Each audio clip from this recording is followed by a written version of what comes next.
Yo, parish orphans and retrogrades. Happy second Sunday of Christmas. Well, it's really the first Sunday of Christmas, but it's the first Sunday after Advent. And of course, it's the fifth day of Christmas. God bless you all. Remember, Christmas is an octave. This is what I tell all my girls. It's not over by the afternoon of the 25th, even though the presents are opened. Christmas is an octave, and it goes until the first of the year. It's the 8th day of the octave. So that's an important thing to remember. God bless you all. The new year is coming. 2025 is coming. 2024 was a rough year for a lot of people, kind of like a new 2020. It's a weird one. Anyway, we want to remind you, parish orphans and retrogrades, as you start out your new year, that the most empowered you can become in the new year, the thing over which you have the most control, is your family. This is the best way to, in a fast way, remediate the most important aspects of your life, is to remediate your family, your leadership as a man, your lieutenantship as a woman, your second in command, you're the first follower. And in that spirit, Steph and I are offering another live version of the Leave and Cleave One Flesh Marital Workshop class based on the Leave and Cleave book that we just released late last year. So many people enjoyed that, 150, 160 live viewers each class, that we decided we'd run it again. We can always put it up as like a module on Retrograde Classical Academy, but that's not as good as running it live where people can ask their Q&A questions. So that begins on January the 8th. Go to timothyjgordon.com today and sign up for this January the 8th start date of the 2025 Leave and Cleave live marital workshop One Flesh class. It was so good, so fun beforehand. Did I miss anything, Steffi? Did you mention they get a free signed book with enrollment? With enrollment. Yeah, you enroll, you get a free signed book. I did not mention that. Do that today. Of course, go to realestateforlife.org. Get out of your blue state, get to a red state today. Go to www.realestateforlife.org. And there's lots happening at timothyjgordon.com besides this class. But this is the main thing we'd call you to do. Over the holiday, I have been extremely under the weather with what I guess was the beer bug. I didn't even know if what I really thought about the existence of the thing, but this is the closest I've ever come to actually having it, and so did the family. We had it the week before Christmas, and I listened to, in that time, a bunch of podcasts that normally I just might listen to 5-minute clips of. And so,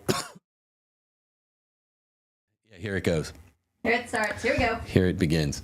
So I wanted to do a review of one or more of those shows. The one that I'm starting with today is the Michael Knowles on Word on Fire Bishop Barron podcast. It was an interesting one. It was also quite digestible. I like listening to Michael Knowles. He's a very polished speaker, and he has a lot of overlapping views as a trad Catholic, and of course we're friends. So his answers on Bishop Barron were really good. And I have some commentary on a lot of them. I don't know how many of you heard this podcast that Bishop Barron published about a week before Christmas, but it was worthwhile. There was another one Trent Horn that did on Lila Rose's show. I listened to this when I was sick, and I made a joke the other day. It didn't help my headache.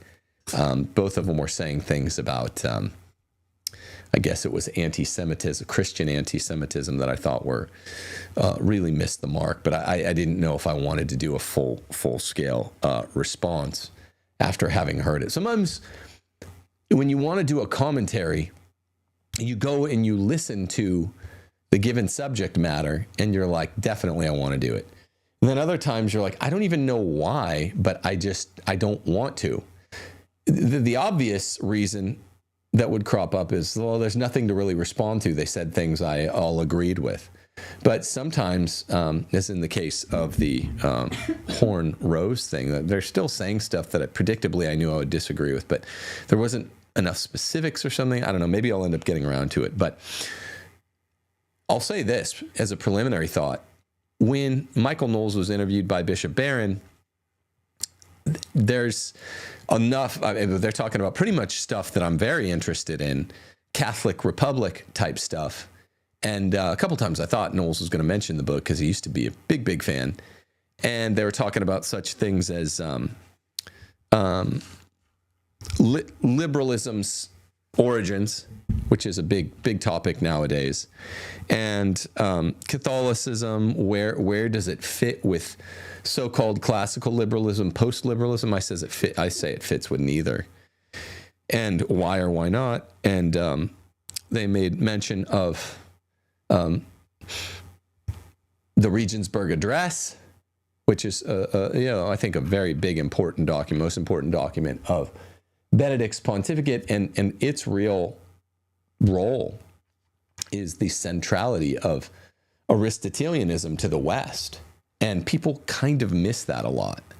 And, in this hour-long interview with lots of good moments where both MK and Bishop Barron are talking about epistemological optimism throughout. Lots of good comments by Knowles, some decent comments by Barron, but there's still some on each of the main topics they covered. I think they missed the mark a little bit.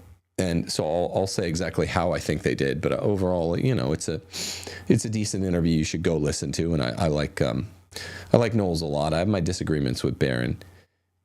So I guess I'll just take it one at a time. Now, they mentioned this idea of epistemological optimism, and they mentioned in the context of William F. Buckley, the idea that within the framework of a conservative politics, real truths can be known. There are pole stars. You can know what is good from a conservative framework. You can know what's bad. We don't always have to recalibrate each era and simply have a relative politics where we're responding to, of course, we don't just want to respond to the progressives in our own era. There would be nothing fixed within that politics.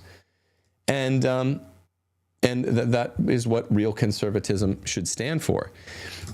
I found, and of course, Knowles talks about this a lot, and it's an effective,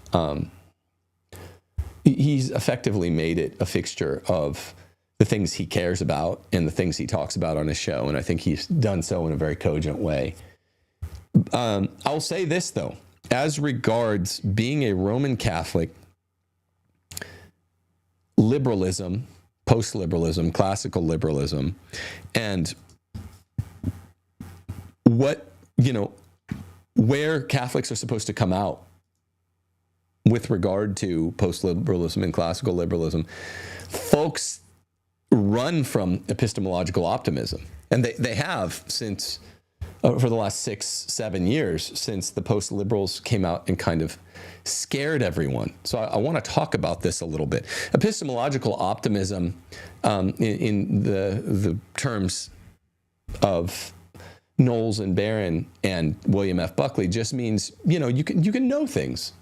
We don't have to run from declaring in a kind of bold, masculine voice that conservatives ought to be able to say, this is a conservative principle. X, Y, Z is a conservative principle for all times. And what I think both of them, Knowles read Catholic Republic like before we first became friends, so 6-7 years ago, at I think the urging of Patrick Coffin, and he loved it. And I think he left the sunny shores of Catholic Republic for more of a post-liberal view of the world.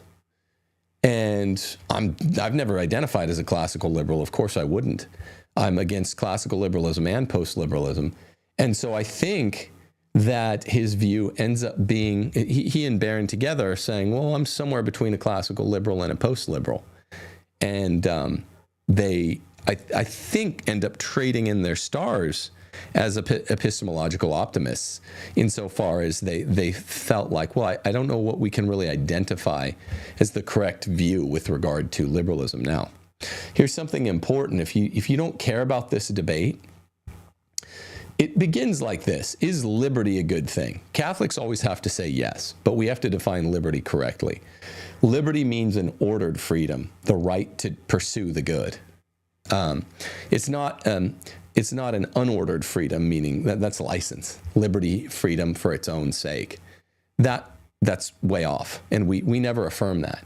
Okay, so that's the first thing. But liberty is a good thing when you get Catholic post-liberals talking about liberty as a bad thing, as a liberal thing, then I think we're automatically off on the wrong foot. Actually, I'm going to run and get a drink real fast. I can get a drink. What's that? Do you want me to bring you a drink? No, I'm okay. Let me jump up real fast. I will get, guys, take a 20 second. Take a breather. Tim has a I feel one of these coming on, and you can sit there and crack jokes or something. That's a lot of pressure, and I have no jokes at the moment. So we'll all just sit here in complete silence, staring at the wall. May God have mercy on our souls. Oh boy. I'll mute it.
Yeah, we should have previewed what a woman is. I felt that coming on suddenly, and yeah, sorry about that.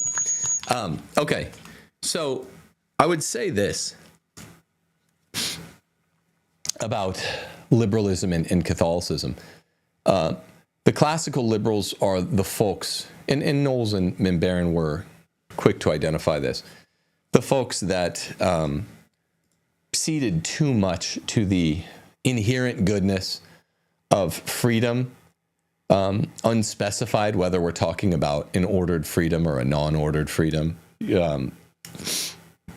And so classical liberal thinkers like Rousseau, Locke, people toss in Hobbes there, and many others, Enlightenment thinkers, are, it's not Catholic, right? Because Catholicism means liberty is always good, but liberty is always ordered. Now, the group that has made the most hay out of identifying all freedom as what we actually know is license are the post-liberals. And Knowles in the interview does mention, Knowles or Barron, I forget who it is, mentions Patrick Deneen, whom I've debated. I debated on a podcast 7 years ago. All liberty is not license. Liberty and license are opposites. And all freedom is not unordered freedom. Ordered freedom is good and must be. It's basically a Protestant heresy to say that human freedom is bad just because it can technically be spent bad. So the post-liberals end up being against all forms of liberty. They end up being against all forms of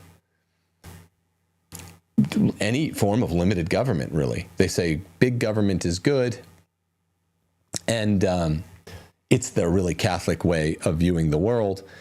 And they completely shun the Catholic first political principle of subsidiarity. They completely shun the Aristotelian concept of amity and concord. These three ideas, amity, concord, subsidiarity, all stand for the notion of the fact that a club must be kept small to be kept pure, and pure to be kept small. And that it is a natural law precept that polities need to be small enough to be pure, ideologically pure, at least, and they need to be ideologically pure enough to be kept small. So this basically means that because Aristotle endorses the ideas of amity, meaning people in a polity should love each other and should be alike, therefore they should have this concept of concord. They should all be alike. Diversity is fake.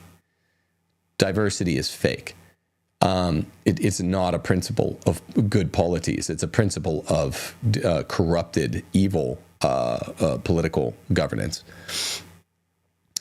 We use the term today that Pius XI crafted out of Aristotelian concord called subsidiarity, meaning it's got to be government. For it to pass the natural law, your polity has to be small enough to be all one type of person, all one type of, trad Catholic. And it must be pure enough to be kept small. They keep each other small that way, You're not going to have a nation of a third of a billion people that all are true citizens together, that agree about anything important. And that's what we have. We live in a nation of a third of a billion. It's absurd. As a matter of fact, Aristotle said that 100,000 citizens is too much for any true good polity. And this seems to be accepted and onboarded by Pius XI in Quadragesimo Anno and Leo XIII in Rerum Novarum, because they're drawing out of this Aristotelian and Thomistic tradition, which is, hey, polities are good, polities are univocal, they don't have pluralism.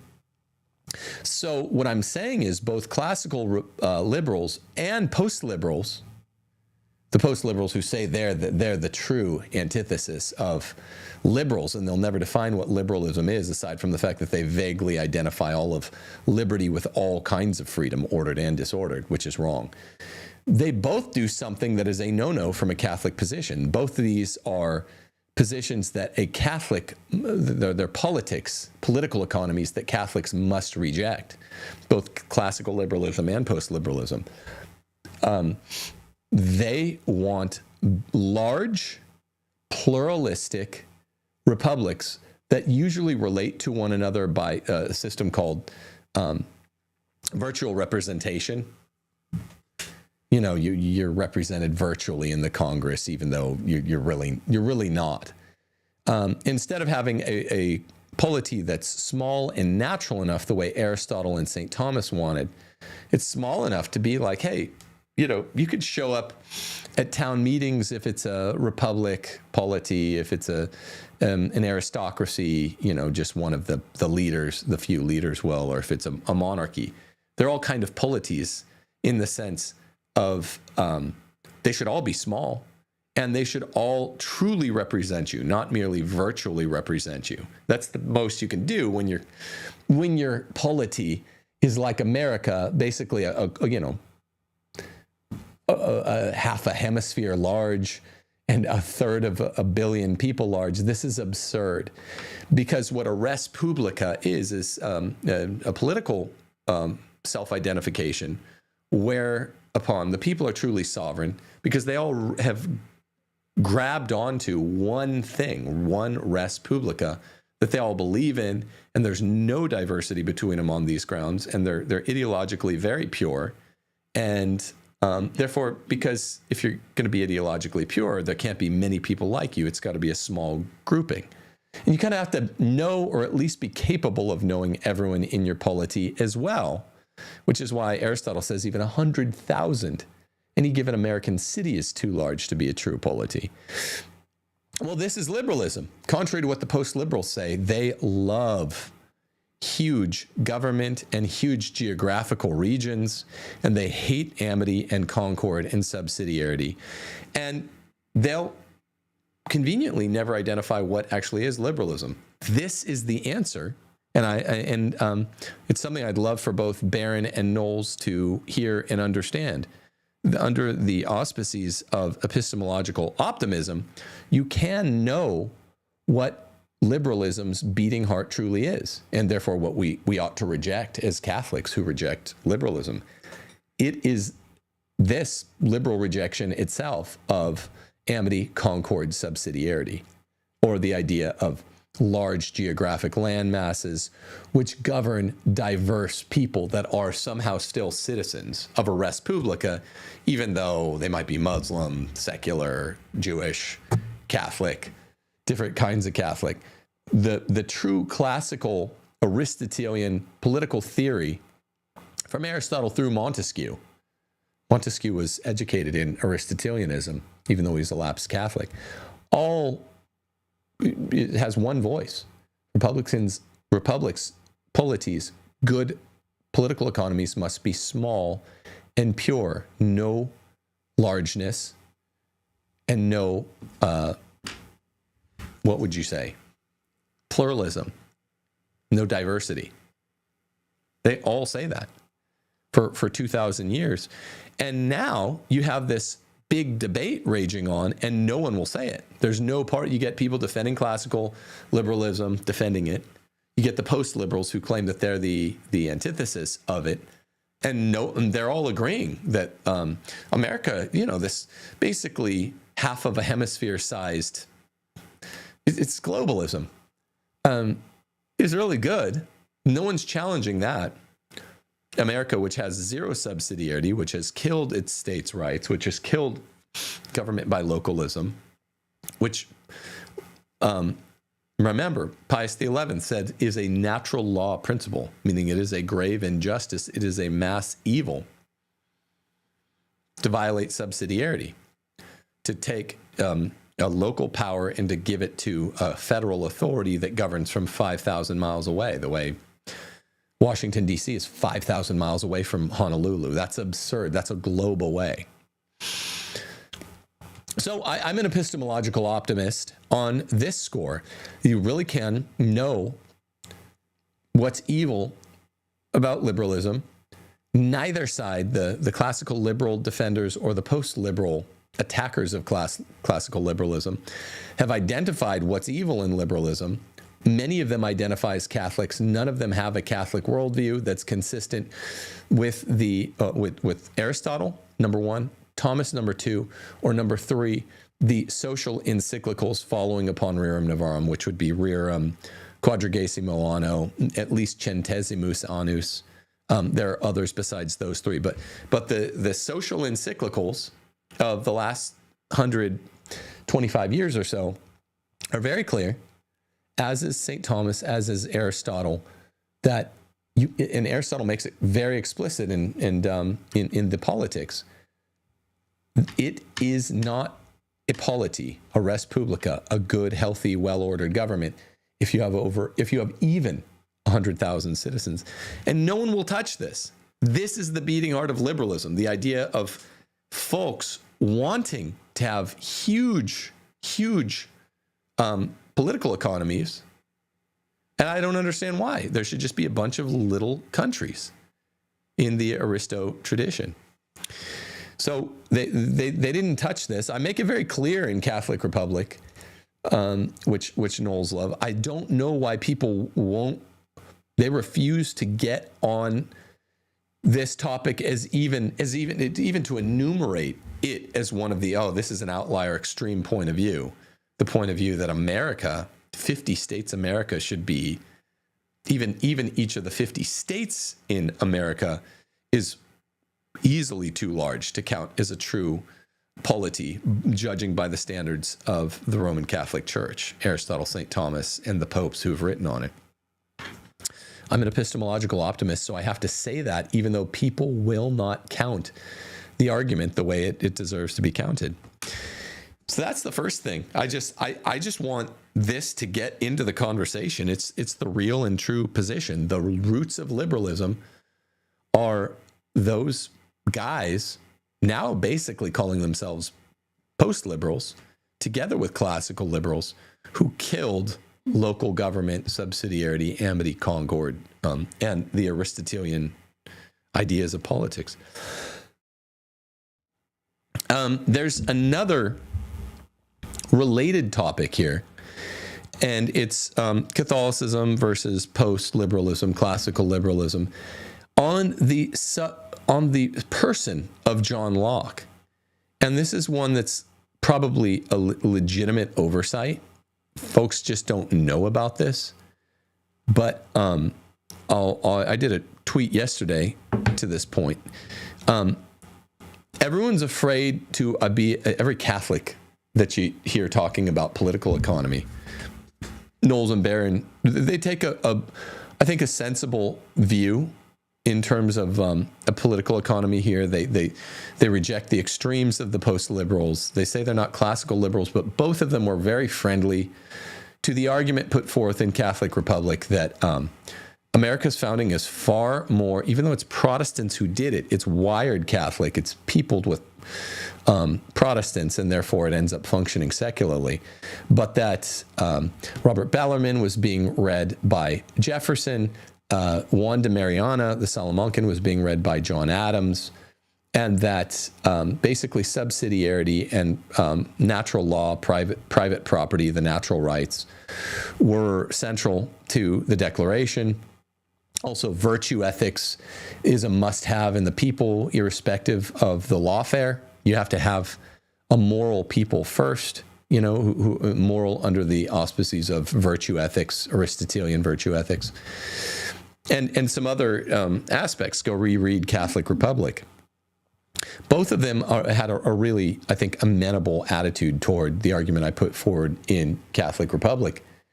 And yet, no one seems to understand that in Roman Catholicism, private property was explicitly not called a natural right until Pope Leo XIII changed the Thomistic teaching on it in 1891.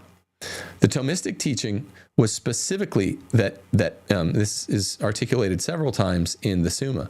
Private property is not a part of the natural law. It's a corollary of the natural law. It's a necessity of the natural law and other natural rights of life and liberty and things like that. But it's not itself part of the natural law. So it's not, you can't call under, as a Thomist, which I am, you can't say Thomas believed that private property was itself a natural right. You have to say it was a corollary of the natural law and other natural rights. Now, Leo XIII wrote Rerum Novarum in 1891. We're going to talk about his ghostwriters. Had specifically 3 ghostwriters operating out of the Angelicum, the Ange University. I attended courses there when I went to the Greg in Rome.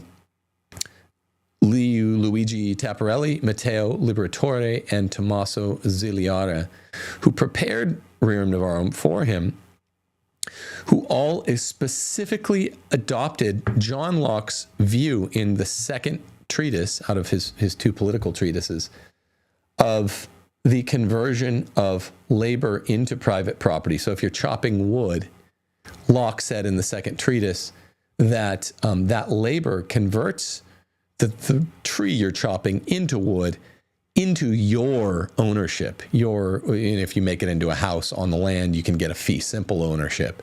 So the labor converts what was just a piece of nature to you being a claimant, having it, holding it as private property. It's an interesting theory in the second treatise. These 3 Catholics operating out of the Angelicum University, as they prepared Rerum Novarum in 1890 and 1891, Tapparelli, Liberatore, and Zigliara took this view from Locke in the second treatise and basically magisterialized it through Leo the 13th. And Leo the 13th says explicitly in Rerum Novarum that he doesn't say contrary to Thomas, but as a matter of fact, contrary to Thomas, private property is a natural right. And it's a natural right on this basis, this Lockean basis out of the second treatise. So Locke, as fashionable as it is to, dump on him as a Catholic, because in other way, I mean, he was a corpuscularian. He had a terrible metaphysics. He literally believed in corpuscles, like a lot of guys, like a lot of the Enlightenment thinkers. So was Descartes. So was Leonardo da Vinci. They had a horrible, horrible non-Aristotelian metaphysics. So yeah, dump on Locke, but politically, you can't dump on Locke as much as you'd like to, because he's literally magisterialized his teaching on private property, which is almost the whole of the second treatise of government, is basically onboarded by Leo through these three ghostwriters out of the Angelicum in 1891. And so Leo actually changes the Catholic social teaching from, it was presumptively correct to be a Thomist before, because it's always presumptively correct to be a Thomist. Private property is not actually technically a natural right. It's natural right adjacent to, after Rerum Novarum in 1891, it becomes an actual technical natural right. For we come to view private property as a natural right in time for the turn of the century.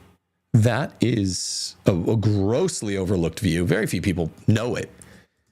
And almost no one knows these names, Tapparelli or Liberatore or Ziliara, but they were the ghostwriters that Leo was using, and Leo did, in fact, modify that teaching. Now, it wasn't a dogma before, and there's no problems with, like, as with modernism. It was just sort of a soft teaching because everyone always presumes, because he almost always is, that Thomas is correct.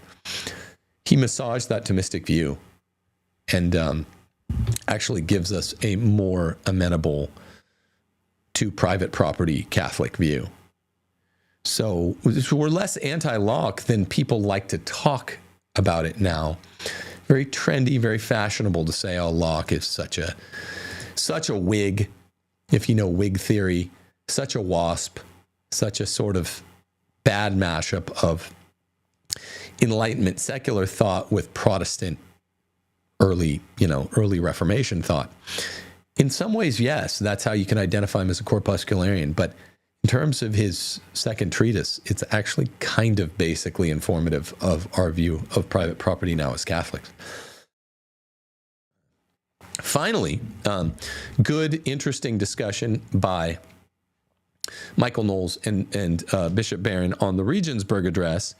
They talk about how everyone mistook the main point of the Regensburg address as a kind of anti-Muslim thing, because Benedict, when he did this address in 2006, cited this Muslim scholar and this Byzantine emperor, Manuel II, Paleologus. And Paleologus cited to the Muslim scholar the idea that Islam brought nothing new except the sword. Muslims got mad and started lighting things on fire. The next day, I think the date that he delivered this address was September 12th, 2006. If I remember correctly, I teach it every year in the classroom. I don't even know how the Muslims heard about it, but it was heard around the world. And the original thing to say was like, no, this is about 3 moments of de-Hellenization. The whole talk was Benedict at his best, in his most pedagogically clear voice, saying, look, there are these 3 moments of de-Hellenization in the West. I've done shows on the Regensburg address. The 3 moments were all moments not just of de-Hellenization, means the de-Greekification of Western culture, which is really what both the Enlightenment and the Protestant Reformation sought to do. This is bound up in why America was good. It really had a lot of Greek pro-logos thought. The better way to say what de-Hellenization really is de-Aristotelianization. And I think this specific point is just a point that was maybe overlooked by Knowles and Barron, though their comments were helpful. So like Descartes said, Bacon, Francis Bacon, one of the leaders of the Enlightenment, said we want to do a novum organum, a new organon, which was Aristotle's whole approach to the work. So they want to undo Aristotle. Descartes, together with Bacon, said we want to get rid of two of Aristotle's four causes, final and formal causation, at least in the university. One of them, I think it was Bacon, said we want to do away with them altogether, just make people forget that every effect in the world has four causes: material, efficient, formal, and final. And one of them was less ambitious. One was more, Bacon and Descartes. I forget who. But one of them said, just let's forget about it in the university, in the way that university studies disciplinarily approach a topic. Do away with formal and final. And the other one actually said, no, in all human inquiry. And this is why the universe now is assumed by uneducated people to be determinist, materialist, reductionist. And it's why, for the first time in human history, uneducated people are atheists, because they've been taken under this Baconian and Cartesian psyop, where there are only two causes, not four. Aristotle's the one that gave us there are four. So the three moments of de-Aristotelianization that Benedict points at are the Protestant Reformation. Their foremost goal was to actually get rid of Aristotle, just like the Enlightenment. Then liberal Protestant theology, particularly coming out of Tübingen, was the second moment of de-Aristotelianization. And the third was in cultural pluralism. And I'll just like to bring this back to my opening notes, that the cultural pluralism can't be gotten around, because the popular Catholic thinkers who run the post-liberal movement, and some of them are Catholics who run the classical liberal movement, they believe with their whole heart that cultures must at least be pluralistic enough to be large, like America. We can't break America into 100 different countries, right? We have to have enough pluralism to accommodate having basically a half a hemisphere size nation, because everyone thinks it's extreme to talk the way I was talking when I opened the show on liberalism's roots. But Benedict identifies it as the third moment of de-Aristotelianization. And I would locate precisely that failure to understand that it's de-Aristotelianization, not just de-Hellenization. And it's getting around Aristotle's hard rules, like you are a cultural pluralist and a relativist if you don't believe what Aristotle said about, 100,000 citizens is too large. So that's one of the forgotten aspects of the Regensburg Address, is that it's really Aristotle. It's not just Greek culture, it's Aristotle specific. He got everything right. Plato did not get everything right. Socrates did not get everything right. The tragics did not get everything right. Homer and Hesiod didn't. Aristotle did. And that's why for Thomas Aquinas, he is the philosopher. Don't forget this. There are several clues throughout the Regensburg Address that it's really Aristotle. And all three moments of de-Hellenization are moments of de-Aristotelianization. And I've just located, connecting sort of my opening point, my closing point, why we have to get back to Aristotle on specifically cultural pluralism. 100,000 citizens is too big to be a healthy polity.